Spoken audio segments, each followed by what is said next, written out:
अजितदादांच्या जीवनाचं वैशिष्ट्य असं वेगळेपण असं होतं की त्यांना जिवंत असताना ॲलिगेशन्स झाले, मानसिक त्रास झाला, अंतर्बाह्य युद्ध, त्यांच्या मनाची घालमेल आणि प्रचंड वेदना पण त्यांना झाल्या. आम्ही 6 वर्षापासून पाहतोय.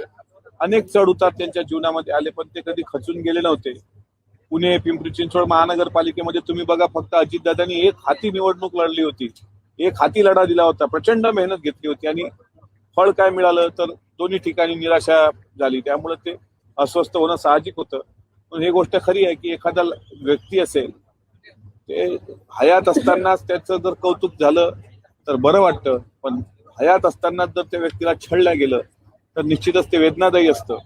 त्याच्यामुळे दादांचं असणं हे महाराष्ट्रासाठी जितकं महत्वाचं होतं, तितकं दादांचं नसणं हे महाराष्ट्र हिताच्या दृष्टिकोनातून नुकसानकारकच आहे. त्यामुळे उद्धवजींच्या भावनाने शेवटच्या क्षणाला ते जे भावुक झाले होते, ते सुद्धा वाखाणण्यासारखं आहे की त्यांनी कोरोनाच्या काळात सुद्धा अजितदादांनी मंत्रालयाचं कामकाज किती चांगल्या पद्धतीनं पार पाडलं हे स्पष्टपणे त्यांनी कबुली दिली. त्यामुळे त्यांच्या भावना सुद्धा आपण समजून घेतल्या पाहिजे.